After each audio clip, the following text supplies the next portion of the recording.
Well, David, why don't I start out telling them a little bit about the race itself so we give them some context here. Sounds good, Marty. Have at it. Okay, up one slide. Oh, yeah, that was your cue. That was your tactful way of saying I should change the slide there. Okay, so what is this Baker to Vegas relay? It's been running for well over 30 years, and it's a law enforcement set of law enforcement teams that run an open course. That means it's on roads that are in use by the public, uh, over actually around 110 miles of desert between Baker, California, up to Shoshone and across to Pahrump, Nevada, and then down to Las Vegas. It runs from 8 o'clock on a Saturday morning to about 10 o'clock on Sunday morning. It's a relay, which means each team has 20 official runners, and David will go over some of the numbers in a minute. And then they have support folks and so on. Each runner runs a stage. The stages are typically between 5 and 7 miles. Some of them are during the morning heat, the day heat, on the blacktop, and it can be 130. Mercifully, last year it was only about 80, 75 or 80 degrees, so much better. And it can be some of the portions of the race can be over snow in the mountains. So it's quite a challenge. The course spans 2 states and through multiple counties, and that means that each county has some say in whether the race could go through their area. They have to comply with a number of jurisdictions and departments. For example, Riverside or San Bernardino County, which covers a lot of the early part of the race, requires that anybody who's providing medical services must be under the direct care of a doctor who is licensed to practice in San Bernardino County. Otherwise, even an ER nurse can do not much more than apply ice and Band-Aids. So some of the rules are pretty strict. And of course, because there's an impact on traffic, all these runners have follow vehicles that are creeping along basically a 2-lane highway. The regular traffic has to go around them, which can be a real problem at times.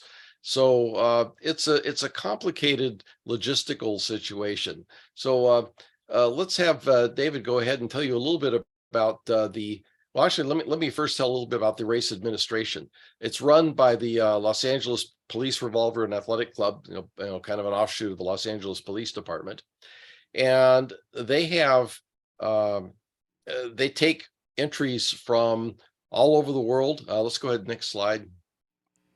That's your next slide. Okay. They have runners coming from all over the world, and they have to provide, among other things, a plan for race communications. Now, you remember most of these police departments and FBI, sheriffs, and so on, they all have their own radios in a lot of their vehicles, but they're only licensed with those radios for their immediate jurisdictional area and adjacent areas. They can't all converge on the Southern California desert and use the radios they normally use. So there have to be some fairly strict rules about what radios you can use, what frequencies you can use, and for what purpose. So that's a fairly complicated exercise in itself. And that's not just for the race teams, that's also for the amateurs who are providing support in any of several ways. The race managers have to confirm ahead of the runners arriving at each stage that the stage is fully operational. I had that role working with one of the race officials. I was the driver and comms guy for him. And we had to do the whole course ahead of the runners. And if a stage wasn't ready, for example, the medical folks hadn't arrived or weren't set up, or the timing mats weren't there, something like that, they would have to stop the race at the earlier stage so people aren't heading to the unprepared stage. So that was they have to make sure they're ready for all these folks to get there just for safety, if nothing else. There may be conditions under which they have to stop the race temporarily. In rare cases, I think they've had to stop it permanently, but temporary stoppages can occur, for example, because stage medics haven't arrived. They have to hold everybody. Or in one case 2 years ago, they had to actually stop the race because the heat had caused so many runners to collapse that they, in the early stages, that they basically ran out of ambulances and helicopters. And so they didn't want anybody else running because they wouldn't have any vehicle to respond if somebody else went down. So they had to stop the race for like 45 minutes until they delivered the patients to the receiving hospitals and then got back on the course. And of course, they have to make sure that all participating teams adhere to the various safety rules. And there are quite a few, as you can imagine, when you have people running along the side of a busy highway. So with that, let's let David tell you a little bit about the stages and the course and all the stuff they have to do. Okay, I'll jump right in here. So I know that the talk today was labeled communication challenges, but I like to call them opportunities because we'll try to make everything a little bit positive. So from a stage operation standpoint, there are a lot of different moving parts in the race across the race. There's a comm team, there's medic teams, there's safety patrol. There's a lot of different jobs that happen. My primary role, and I started doing the race in 2012, was working a stage. There are 20 different stages in total, and I will tell you, having seen a number of different stages, every stage is different. Some of the stages have large areas where the runners can prep and congregate and get ready to run and stop their cars so that they can pick up the next runner and so on and so forth. Or there's stages like the one I work, stage 9, which is just a wide spot in the road. The last year was 120 miles of race, and there were over 260 teams. You can see the elevation there on the chart.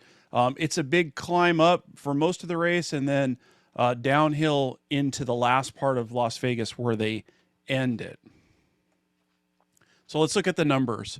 Again, the stage where I work, if you were to drive through it right now, it would be a wide spot in the road. You'd have to know really, really well where it was to be able to see the rock marker that marks our stage today.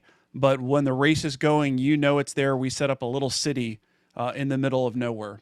There are, as I said before, 20 stages in total, 260 teams. If you start doing the math and looking at the numbers, that's 5,200 runners across the entire course.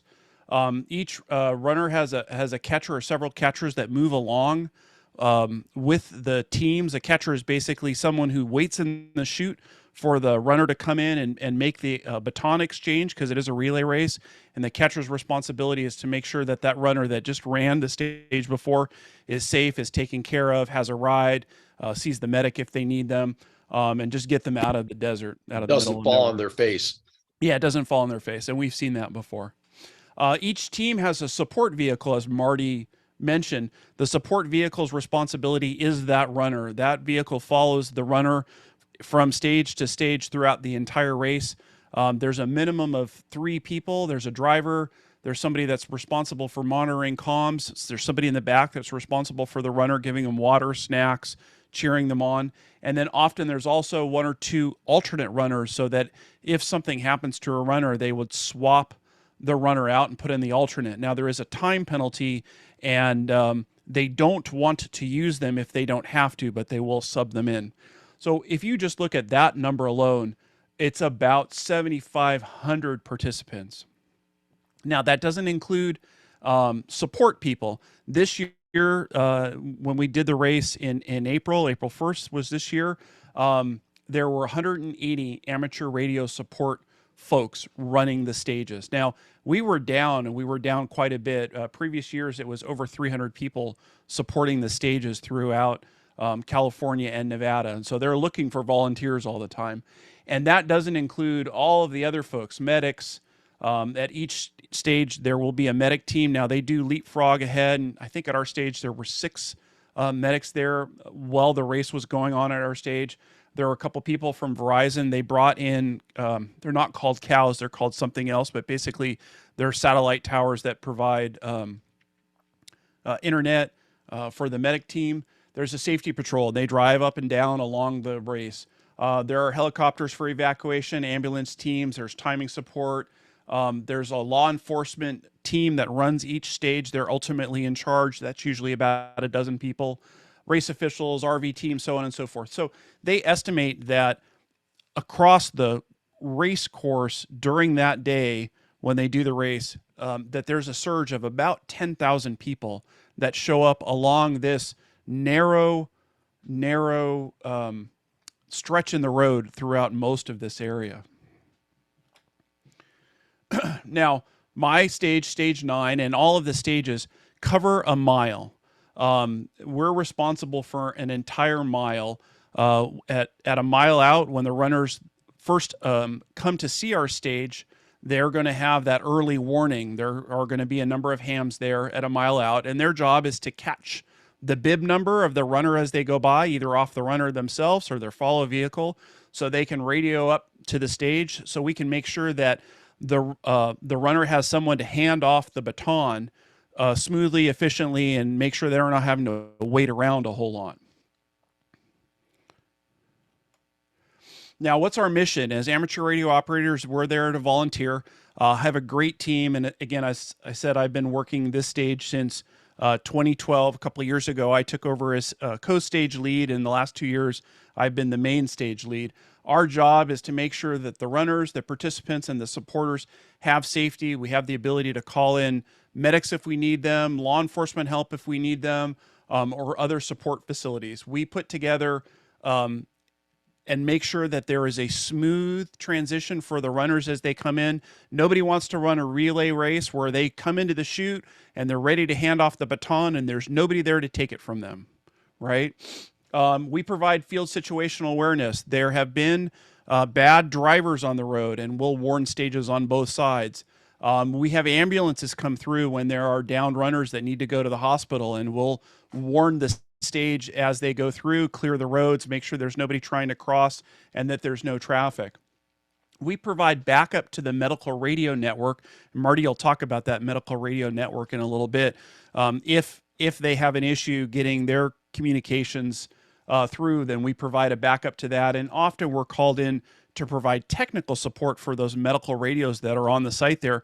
They're manned by the medical team who aren't experienced in radio operations, and they often have problems, whether it's not on the right frequency or they run out of battery power or the antenna's not in the right spot.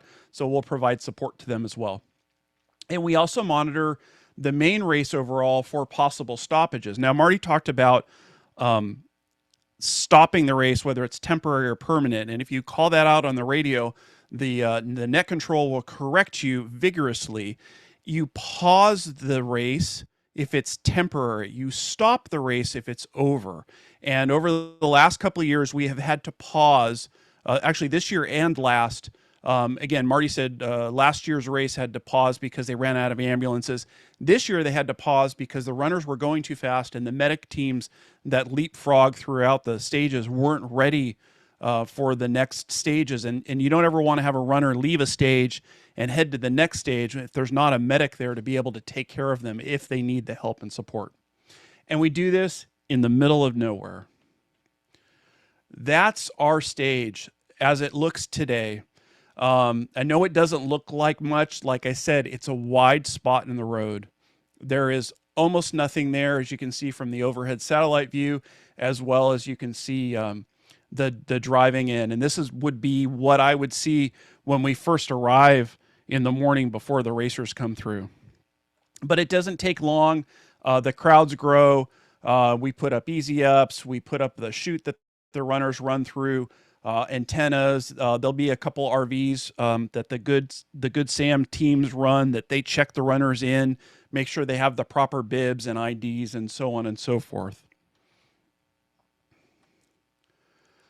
So from an amateur radio standpoint, there's a lot going on at a stage.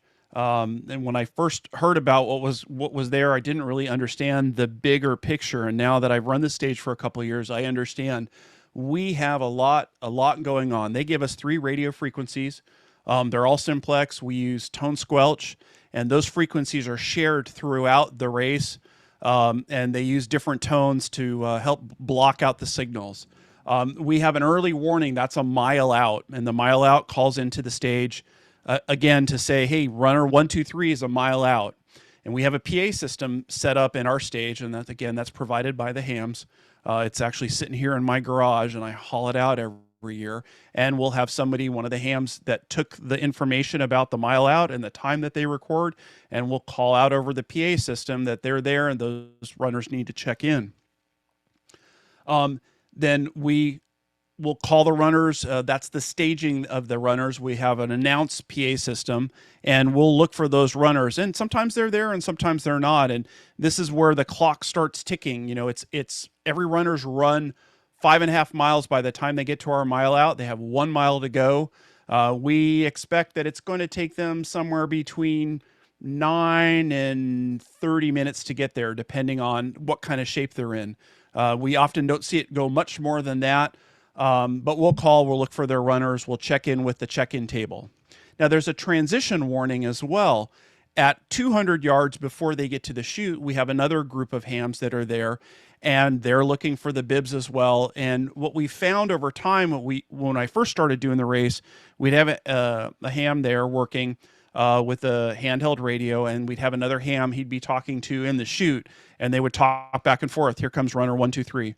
Here comes runner 97. And the ham in the chute would hear that, and he would yell out, here comes 97, here comes 243, here comes whatever. Well, we figured out over time, it's a lot better. We put a handheld there, and we pipe the output of the handheld into a PA system, a smaller one that doesn't cover the whole stage. It only covers the chute area where the runners that are getting ready to run out are staged. Now there is a ham working there, and we do put out our call sign every 10 minutes because we are transmitting over amateur radio. But one of the improvements we've made was we put a speaker there to announce so that the runners, for the most part, can kind of self-police themselves, right? They know, oh, here comes my runner, and they can line up and be ready to take it as they come through the stage. Now, we also man the chute, that relay point. Our main job there in the relay point absolutely has nothing to do with amateur radio, but they have given us this task, and they've given us this task for years because they know we're very detail-oriented, and that job is to take the time of the runners as they come through, and we bring satellite based clocks, so we know we're synced up with satellite time. And we also monitor and help support whatever timing system that the race has contracted with for the specific year. And it changes every couple of years because every couple of years they figure out that timing system may or may not have been the best solution. We often change their batteries or reboot their system or provide backup power from external batteries. But the main job of that relay point, where what we call the chute, is making sure that we log on paper the official time that we believe the runners come through. And I know for our stage 9, again, in the middle of nowhere, of the 9 years or so that I've participated in the race, 6 of those years our paperwork was the official time through our stage. The other years they did have the logging time that they used, but they used ours as backup. And then we also have one more net, the situational awareness net, the main net that the race officials put together. And actually they break that down into a couple of different areas. There's an area from the beginning of the race until the stage past us, stage 10, that's covered by a set of repeaters. And then you get into the Nevada side, and that's covered by some other repeaters before you get to the big top of the mountain. And then there's a third one as you get into Las Vegas proper on the other side of that mountain. So there's a lot to do. There's a lot of radio traffic going on. While you're standing in the middle of our stage every year, and I should have brought you guys video, you can hear the mile out warning, you can hear the chute warning, you might be hearing somebody call something over the main net, you might be hearing our announced PA system looking for a runner that hasn't checked in. So there's a lot going on, there's a lot to see, and a lot of excitement. Again, we're given 3 frequencies, and we divide it out kind of in this order. We use 220 for our mile out to our announce team. We use the 2 meter. That's what we plug into the little PA system to announce that 200 yards they're finally coming to the chute. We have a 70 centimeter that we use kind of for our interstage communication. That's more, management of, hey, I need a break, I need some food. hey, there's a problem here, we need another battery, just the internal communications for our specific team. And we'll also talk to the stage before and after us, in case they have something to warn us about. There's an ambulance coming, or one year they had a Walmart truck that was driving down the middle of the road and honking their horn. They didn't like that the traffic was slow on this route that they usually use to deliver stuff faster. So we would warn ahead, hey, when you see the truck coming, clear everybody off the road, because they weren't happy that we were there. And then we have access to that 2-meter repeater that goes to the main stage net control and communications across the race itself. So challenges, no. Opportunities. Again, we're responsible for making sure a lot of this stuff happens, the participant safety, make sure the road's clear, make sure that they know when they're coming. It is a long day. Usually we're set up there in the desert about 11:30 or 12, and then we get to have lunch. Our stage officially opens at about 2 o'clock, but there's a lot to set up ahead of time. And typically we'll run until 11:30 at night, when that last runner finally comes through and we get to shut down. It is literally in the middle of nowhere. They bring in porta potties. There is no water there. There is no electricity there. If it weren't for the Verizon equipment they bring in, there wouldn't be cell phone coverage. And often those systems throughout the years, that coverage is spotty at best. Sometimes it works, sometimes it doesn't. And as Marty mentioned, the environment can be very harsh. This year we were really lucky. The race was on April 1st. For most of the day, it was mid-70s. It was pleasant. It wasn't too breezy. There was a nice little breeze that would come up every once in a while and cool you off. The previous year, it was over 100 degrees a lot of the day. The race that I worked before COVID in 2019, that year it was 30-mile-an-hour wind and cold. Even during the day, it was high 50s, and at night, once the sun went down, it very quickly it was high 40s and below that. And that was the year they gave out jackets, and it was awesome. So I put on top of my sweatshirt and on top of my other shirt, I put the jacket, and I was toasty warm. So you never know what it's going to be like. Easy ups need to be literally drilled into the ground, or we haul rocks over to tie them down. I have seen that kind of gear pick up, flip itself over, and land on the other side of the road. We have to strongly encourage the medic team every year when they set up to tie them down and hold them down. And they tell us very often, oh, it'll be okay, they got it. And they learn quickly that we've done this before, and we help them get them tied down and secure so that they're good to go and that they don't have any problems. So that's mostly what the stage operation's like. Marty wanted to talk to you about the medical communications, and so I will turn it over to Marty. Okay, thanks, David. Great summary of some of the challenges involved or opportunities. And I've worked the stages as well, that as David says, it depends greatly on where you are, what you're going to experience. Those in the early stages, because the runners are released in like groups of 15 or 20 at a time every, say, 15 minutes. So those in the early stages where the runners haven't had time to really separate, they may have large clusters of runners coming in very close together, and that announcing of which one needs to get into the chute first to receive the baton can be really critical. They do tend to spread out a little bit. You don't tend to get as many packs of runners as you get later stages in the race. The particular situation we faced in stage 6 when I was doing that last year, I was the stage lead, was that it's on an alkali dust plain, and that wind blew very hard. And not only was it overturning canopies, even tried to overturn a canopy that we had strapped to a big pickup truck. And the one leg that was on the pickup truck was there, and it was rotating around. I was hanging onto another leg, and it about picked me up. But that dust was so bad, I had to go get my my goggles and my dust mask because I couldn't see otherwise. It was a blinding alkali dust, very, very nasty stuff. Okay, so let's talk about the medical side. It's really a completely separate but parallel set of requirements. And let's take a look, next slide, at those requirements. So first, as David mentioned, every stage has a medical team, And that team has to have a way to reach the dispatch, which is in Las Vegas. And if they need to get somebody transported, they have to let dispatch know.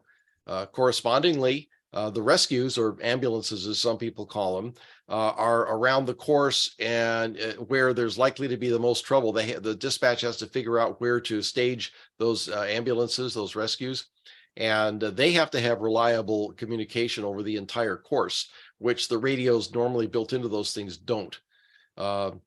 We have to, our team has to resolve communication issues on the fly in real time, and I'll describe a few of those a little later. And of course, before everything goes live, we have to test the entire system, and that is UHF links, VHF repeaters over the entire course. Next.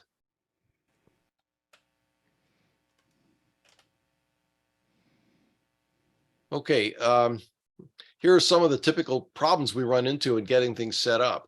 I was at a stage where the medical team said, well, our radio won't transmit. Every time we hit the push to talk, it dies. Well, I knew that symptom very well from other situations. Their power supply was not capable of delivering the current needed for transmit. So we basically, I checked that. They were going to say, oh, we have to go get another radio. I said, no, you don't. I had somebody pull their car up. One of the medical folks pull their car up, start their car, leave it running, ran a cable out there to hit their battery, and that ran the radio just fine. It just needed an adequate power supply. They thought they had something that would work, and it didn't. We've had ambulances where the radio says, hey, I can't reach any of the repeaters. We actually have 3 or 4 medical repeaters on commercial frequencies around the course. One, as David said, near the first few stages, and then we have one along what we call Chicago Valley, and then one over on the Pahrump side. And in each case, we provide them what's called an MRK, a med radio kit, and I'll show you those in a moment. And that kit includes speakers, a power cable, and a coax and a mag mount antenna. And all they really have to do is slam the mag mount on the roof. Well, we've had some that had the mag mount in the back of the vehicle, or otherwise they didn't install it the way we told them to install it. So those are fairly easy fixes. In a rare case, we have one of the MRKs fail, and in which case we have spares. We'll get the spare installed, swap it out for them. We'll test it to confirm that it's operating properly. Next. Okay, so oops, what you see, Yep, there you go. Sorry. there we go. Yeah, what you see there is one of the MRKs on the table. You see a little closer view over on the right, and what it is basically is a Harris commercial radio mounted in a steel frame, and in that frame we also have the mag mount there on the left that they can disconnect and mount up on the vehicle. We have a speaker, we have the power cable, and the microphone, everything they need. And so they can basically pop it in the seat of the vehicle and be ready to go. Interesting story on these. The city, LA City, had this big stash of these Harris radios, about 75 of them, and they were just sitting on a shelf in the back of the Piper Tech. And it turns out that they'd been set up originally to the standard public service configuration where the radio's in the trunk and the control heads up front, but they wanted something that could be portable on the fly, kind of a go kit. Well, of course, the radios aren't wired up for that. So over the course of 2 or 3 weekdays, our Aries and ACS folks got about a dozen of us together, and we did an assembly line of making up new plugs, new interfaces for these commercial Harris radios. And I happened to be the soldering guy for the to make the actual connections to the little 25 pin plugs that go in the back. And we had one team that was making up the jumpers. We had another team that was doing the soldering, and then I did the putting the pins on and getting everything into the sockets. And then we went to another place where they did QC testing on every one, and we modified all 70 of those radios so that they could be put in little kits like this. Next. So I mentioned that there are several repeaters throughout the site. I was one of the repeater techs for the at one of the sites, again, called Chicago Valley, where we really don't have simplex communications with the early part of the race, and we don't have simplex communications with the later stages of the race. So we had to cover this length of the run, and this is a single unit VHF repeater up top. It's I think it was 159 megahertz out and 151 megahertz in. Then below that, you see a UHF link radio. That's what we use to go over the mountains to Mount Potosi, where the dispatch repeater was. And then below that, redundant power supply. And redundant to the redundant power supply is a big backup battery that's sitting under the table. And with this, we use the repeater to talk with all the rescues, all the ambulances, and the stages that needed it. And then we had the UHF side linked into the dispatch repeater. So we test all these things one at a time, and when it all worked properly, anybody with one of the MRKs could talk to dispatch directly and hear dispatch.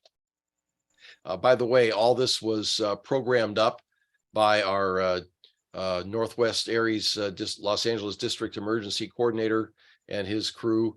And it's, again, they had them for all the rescues, they had them for all 20 stages and spares and so on. So it was quite an effort to get these things put together, but you can see it's a heavy but neat package, and these things pretty much worked flawlessly. Next.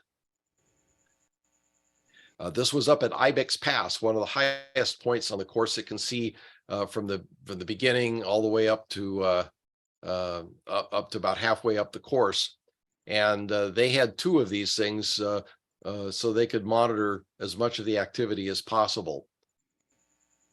Next. So this is the medical radio network repeater? This is the medical radio network repeater, and we're doing some testing of this. We've got APRS running on a... Wow. Very nice. It's a bit of a mess right now, but... Yeah. That was Friday afternoon before the race. Yeah. And that's Chris, W6AH, another Los Angeles Aries Northwest member.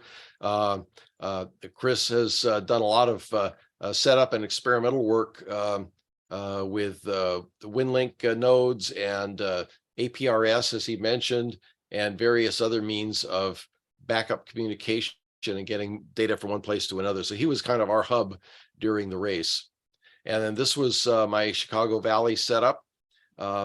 Lashed onto the motorhome there is a big mast, and that mast has a high gain, 2 meter, not high gain as in the company, but a high value gain VHF whip, which was used for the VHF repeater you saw at the top of that rack setup. And then in the background, we put up a separate mast, and that has I think a 12 element commercial UHF Yagi, which we had to point slightly up to get over the mountains and over to Mount Potosi. And that was for our link radio to talk with the dispatchers. And, we getting it all set up, it worked. And as soon as we knew that it worked, we then had a couple of our medical radio network team members who were mobile and were going to be kind of roving parts of the course. We had them drive around from mile marker to mile marker and stage to stage and test the coverage of the repeater as we had it set up, the VHF repeater. And it worked quite well all the way, basically beginning to end of the course eventually.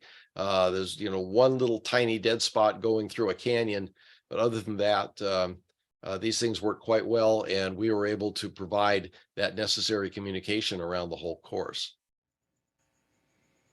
Okay, is that it? That is it. Okay. So I think this is a really exciting use of amateur radio. Now, David mentioned that Verizon has been supporting the race for several years. In some cases, they had actually had cellular stations on wheels. The problem is they parked it right near our our tables where we were working, and they had this generator going, and there were diesel exhaust fumes all over the place. It really didn't have to be that close. So we kind of provided some feedback to them, and they changed that process this year. They came in with little satellite stations, and that worked a bit better. Again, it's kind of for backup, and if somebody needed internet access, particularly the medical folks, that provided it. Yeah, what's But interesting, we've had them there for a number of years, and they it's worked well some years, and it doesn't work well other years. You figure in the middle of nowhere, there's not going to be a lot of noise pollution or other stuff for them to go through. I know at one point at our stage, the Verizon guys literally got a Starlink mobile, the RV model out of their truck, and they hooked it up for the medical radio folks, and that's how they were able to provide the voice over IP service that they needed into the local hospital. yeah, and of That was course, required on the California side. any telephone based system is not one to many, it's one to one. So it wouldn't be useful for the kinds of race administration things that we need, or for notifying multiple stages of what's going on. And in fact, one year, one of these portable cellular setups basically failed, and the guy said, "What do I do now?" Because he couldn't even call anybody. So we had to call the stage where we knew the Verizon techs were standing by, and get them to send somebody out and fix their system. So, amateur radio was the true backup in that case. And we managed to take care of the immediate problem.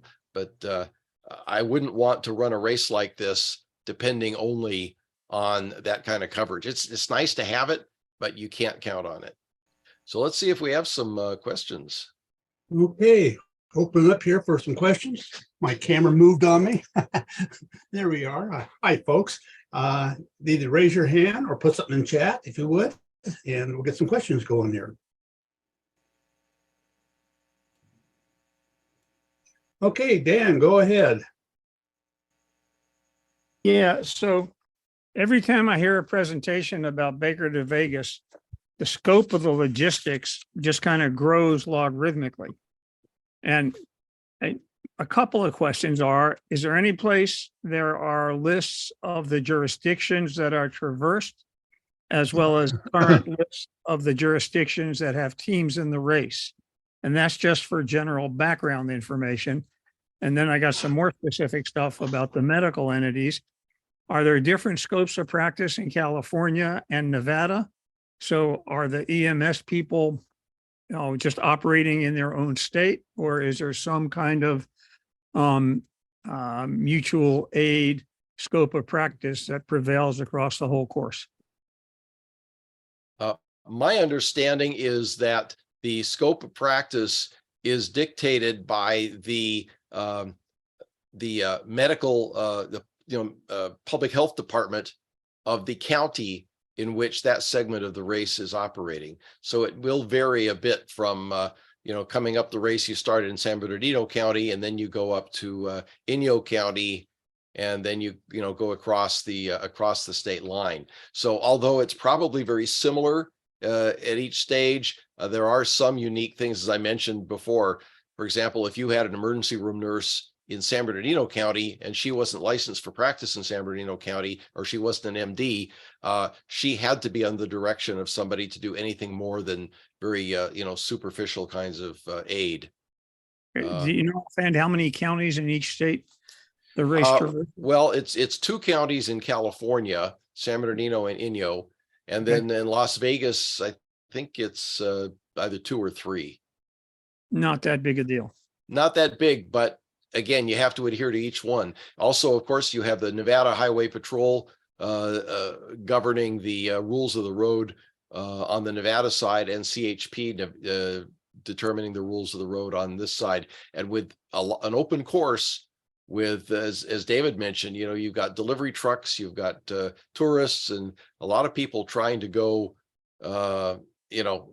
somewhere, and all of a sudden they run into this race. Now, there are warning signs around as you approach the area from Baker that say, hey, foot race in progress from this time to that time.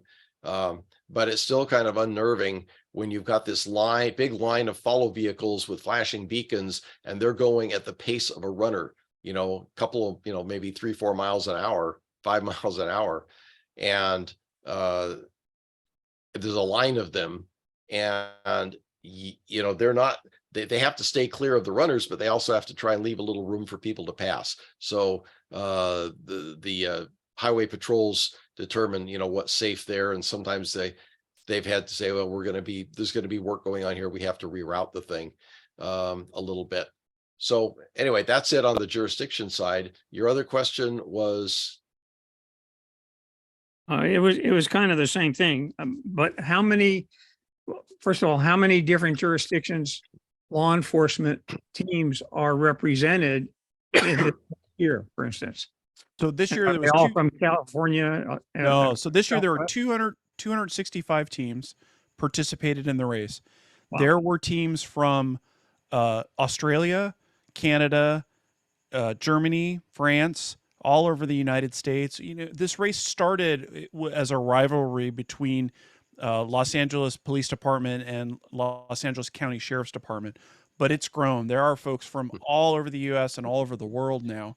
In fact, 2019, it was won by Belize, the overall runner. Now there was some question whether they didn't have ringers or not. And anyone who participates in the race, they have to be a sworn law enforcement officer with the, you know, the ability to put together an arrest, right? They have to be an official law enforcement officer. But of the 260 teams all across the United States and again, all over the world. And that includes, you know, that includes Customs and Border Protection. It includes Secret Service, FBI, Royal Canadian Mounted Police. Yep. Is the Park Service represented? Yes. Yes. Okay. And is there like a throwdown challenge for all state, all 58 California counties?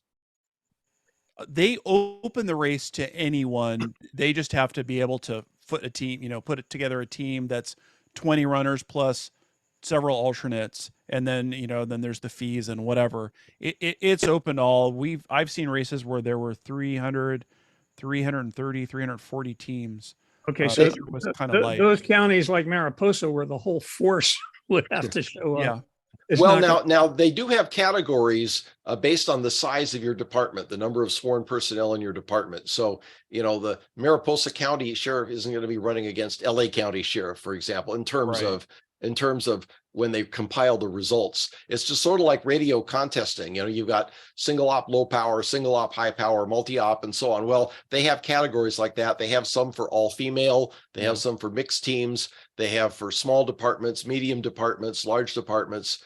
And so your results are being compared with somewhat similar sized departments around the world. Does each team have to be a single jurisdiction, or can small counties amalgate? That I don't know. That's an interesting question, but yeah, I'm not sure the answer to that either. You know, I pay attention. You see a lot of county team names, but I don't know if that's, you know, that's, you know, a conglomeration of lots of different parts of that county. Sheriff and the coroner and the yeah, exactly. But again, remember the runners have to be law enforcement, sworn law enforcement. Yeah, sworn law enforcement. All right, cool beans. Gets more interesting every year. Yeah, for me too, Dan. Yep, all of us. Okay, Barry, are you ready in the chat? We have two hands up. I want to see if we can get some. Texas, how much did the temperature affect operations of the equipment? Good question. I have not had any equipment failures due to heat, but we do take some precautions, as particularly at the stages. For example, if you have a radio out on a table and you don't happen to have an easy up, or the sun is piercing your easy up because the sun is at an angle that doesn't give you any shade, I would typically bring an old white bath towel and clip it to the sides of the table around the equipment, or provide some sort of shade so that the your black radio isn't sitting there absorbing all that heat from the sun. But you know, taking a few reasonable precautions like that, I've not ever experienced any equipment failures. How about you, David? So because we operate in these environments, I've never had an amateur radio failure. But last year and maybe 6 years ago, the company that provides the timing equipment put their gear out, and they put it out in the direct sun, and we offer to put it under our easy ups or under our table, and they say no, it needs to be here or there or whatever. Last year we did have a problem at our stage with their gear locking up due to heat. They had a laptop, they had a timing box, it's an RFID reader, and they had a webcam to do a backup of the runner coming through so that they could check the timing. And at the heat of the day, they had a number of times where their system, both the laptop and the camera that they provided, turned off due to heat. And and then we move our easy ups around and try to help them make that work.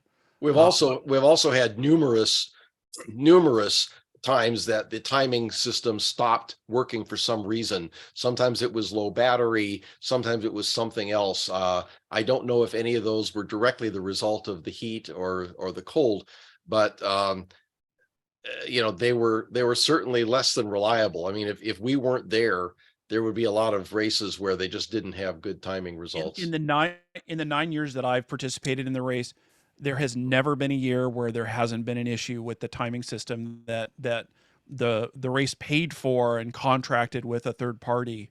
And I tell them every year when I provide my feedback at the end to the amateur radio support folks saying, hey, if you just give us a paper log, or you'll let me put a laptop in there and I'll give you a spreadsheet at the end, you don't pay us anyways, and you don't have to, and we don't want the money.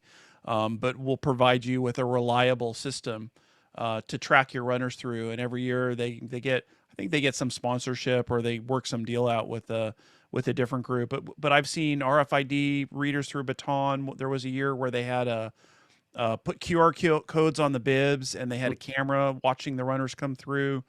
I've seen a number of different things. There was one group that talked about giving everybody GPS beacons, but when they realized that the numbers, 5,000 runners, it gets very expensive to be able to provide that much equipment. Okay, sounds good. Assuming that is that there, Barry? Is that it in chat? Okay, let's go over here and pick up Scott. He's got his hand up. Go ahead, Scott. Yeah, Dan, this is for your question in Mariposa. So the local LEMSA, the local EMSA agency, sets the standards and guidelines on the accreditation of paramedics, EMTs that can operate within that LEMSA's operational area. And almost every some counties have one LEMSA that provide jurisdiction over most of them. So that's how that typically works. My understanding for the medical folks, the only ones that cross over the state lines were the AMR ambulances, those folks, and I guess that company that they use have presence both on the California and the Nevada side, and licensing in both states. But I know the medical teams, they don't cross over as far as my understanding. Right. So you have to be accredited. Yeah. In that LEMSA to be able to operate, and so that means you have to take their tests and be signed off to operate within that LEMSA's operational area. Right. Good. Thanks, Scott. That's good info. And don't call them an ambulance. They'll correct you on that too. Yeah, it's a rescue. Yeah, no, it's a advanced medical AMR. AMR.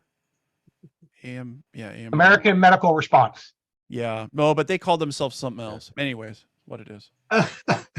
Anymore, everything's got to be just right, or you get slapped around. Daryl, go ahead. You got your hand up. Yeah, and the question's for let's see. Okay, you hear me? Yes, Daryl, go ahead. Okay, fine. The question is for Marty. Is Ruzi still doing the MRN, and is it more or less staged out of IBEX? And also, the MRN for California more or less runs Baker to the Pahrump area. Then there's a different group that controls the radio part of it, communications on basically Pahrump to Las Vegas. Is that still the standard? To answer your first question, yes, Ruzi W1EH is still overall responsible for the entire medical radio network. He gathers the team, he programs the radios, and he oversees everything. It really is the same team from the amateur medical radio network side on both sides of the state line. We have people running different segments of the course, and some go across the line.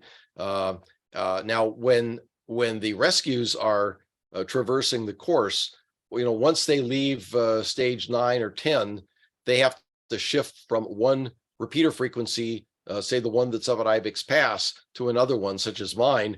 And that means, we said go from channel set 37 to 36 when you're in this area.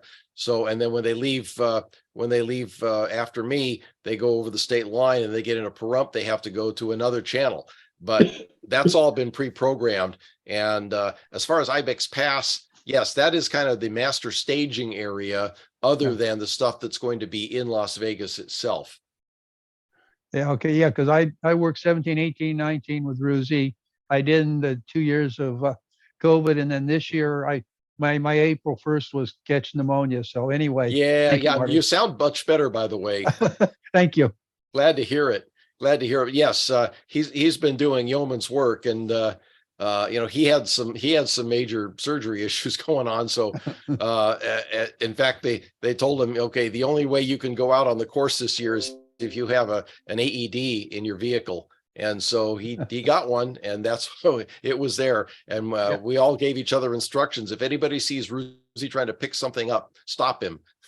Yep. But He's fantastic he person. worked his tail off like he always does. And as I say, he was responsible basically from start to the Las Vegas side, and gave a lot of courses and instructions, and trying to get people who aren't normally radio users as prepped as they could. Yeah. Okay. Thank you, Marty. Absolutely. Yeah, thank you. Gene, you got your hand up. Go ahead, unmute and take her away. Yeah, good evening, everybody on the meeting. This is Gene in Killeen, Texas. Kind of like late getting into the meeting tonight, so excuse me for that. And I was wondering, I may have missed it, were any data modes used during this event, such as, well, basically any data mode for this? And were there APRS tracking at all? Yes, there was APRS tracking from particularly for our medical radio network rovers who were going around, and servicing whatever was needed. As far as data, David, you may know better than I. I know that stage 8 used mesh networking to convey the mile out information to the stage personnel. And other than that, David, any other observations? So this year's 205 was 9 pages long, and there were a number of digital frequencies listed on there. There were a number of WinLink frequencies that were provided. I'm not aware. We didn't do any digital traffic from our stage. Actually, we did have an Arden node at our stage 8 that connected in with stage 9, and stage 9 did they did a big TV monitor for their runner tracking from a mile out, as well as sending video from their stage, from the mile out to their stage, and the 300 yard or 200 yards out to their stage. But there was not a lot of digital traffic other than that. Okay, well, we're clipping along here pretty good. How we doing, Barry? I mute myself. Everything looks good in chat, Dan. Okay. Marty, go ahead. Well, Dan, thank you for the opportunity, and David, thanks for organizing the slides and everything. We both had so much fun. It's work. It's a lot of work, and sometimes it's sort of like climbing Mount Whitney. You cut back down and you say, if I ever do this, say I'm going to do this again, hit me. But then year goes by and the kind of pain goes away, and you remember that it was a lot of camaraderie and we did a lot of good stuff, and you go and you do it again. Yeah, it is challenging. It is a lot of fun.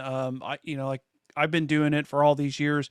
My kids grew up supporting this race. The first year that I participated, my son, who became a ham after that, participated. My 2 daughters have both worked the race for more than 5 years. My father, Both licensed, by the way. yeah, well, yeah, everybody in the family's licensed. In fact, this year, my daughter Gwen, who is away at college, came down for the race, and she ran the stage side of our mile out announced the entire time. She took 2 bathroom breaks, and the rest of the time she was there on duty, talking to the announce for the entire time. A lot of fun. I think we counted up 36 years between the time that I put in, my kids and my father, total for our family. So a lot of fun, and I'll be back for sure. Yes, that sounds really, really good. A lot of dedication there. Okay, there's nothing else. Please come now or hold your peace because I'm going to pull the plug until tomorrow night.